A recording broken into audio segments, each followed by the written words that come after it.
It's the cats, distinguished dogs, clean up your act, pull up your pants. Ladies and gents, please, act like you got some sense. You know what I really want to know? Where do all the good girls go? It all goes in cycles. It was Milli Vanilli one week. It was Paula Abdul the next week. It was, you know, Kaja Gugu the next week. It was, you know, Flock of Seagulls, whatever. And all these corporate-made bands. And then the real deal came out. We came out. And it was like, it just took everything by storm. You know, we played Columbia once, and we were more powerful than the government at that point. If we would have said up on stage, I mean, there was guys with submachine guns on the side of the stage. If Axl or Singer or one of us would have said, revolution, now, you know, these kids would have done it. I don't want to sound pretentious or whatever, but we were the real deal. I mean, we were out there doing it, you know? And it definitely changed my life. I mean, everything just changed drastically. Millions and millions of dollars, yes. And we spent a lot of money. I mean, we had our own plane, MGM Grand plane with our own stewardesses. You know, we could do whatever we want. We'd smoke crack on the plane, whatever. It was 727 with a bar and a whole movie theater and everything. And you know, the first award we got was the American Music Awards. We went, and we didn't have girlfriends. Like, we got, like, these stunt girlfriends. Like, they got model girls for us, and they just were disgusted with us. You know, these two girls, you know, prim, proper girls. We were drunk, and we were smoking in the Shrine Auditorium. These fire marshals kept coming down. You can't smoke, and we got all this booze. We snuck in, and all of a sudden, they announced our name. We weren't even listening to what they were saying. They just announced our name, and everybody stands up around us and claps. We're like, what did... You guys won, get up there, get up there. So we get up there, and it was fed live to the East Coast, until this incident. And so it was expletive this, expletive that, you know. I'd like to, you know, thank this is great, you know. What the do you say, you know? And so Dick Clark had a hizzy.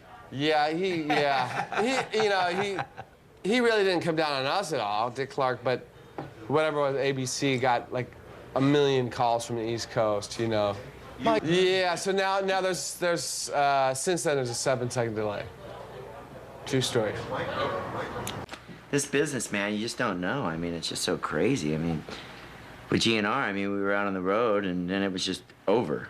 You know, you never think it's just going to be over. You just never know what's going to happen. But in those days, it seemed like it was never ending. But it did end, and it always does.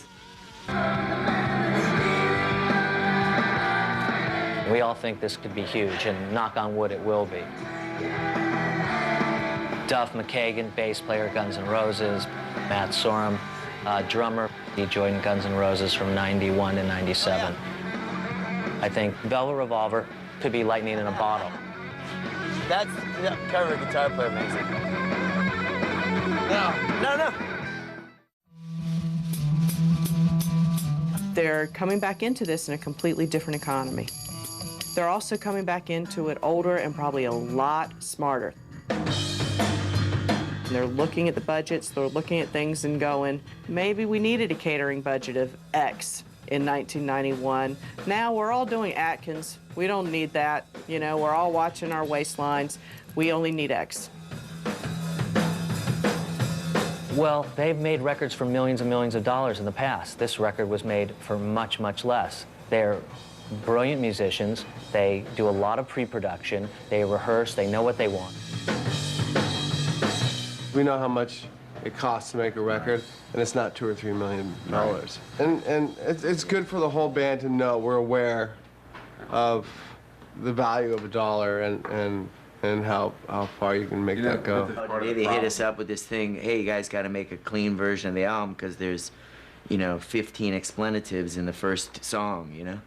And we're like, okay, we didn't even know, But if we make a clean version, again, will possibly ship more than 20% what we would otherwise ship if we didn't have a clean version. 20%, yeah. And in this market, it's about the shipping, it's about making a statement, it's about getting records into retail.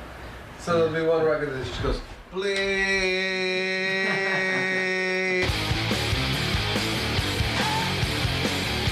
I think going into it, we didn't like go, okay, we need to write a song that's going to be on the radio. Yeah.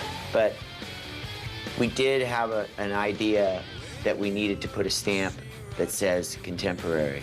And by doing that, we picked a certain producer. Like, we tried a couple producers. We went with a younger producer who's done current records.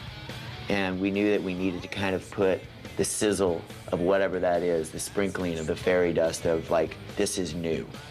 And I think we achieved that. There might be some skepticism, but the music is gonna, you know, old adage, the music will do the talking.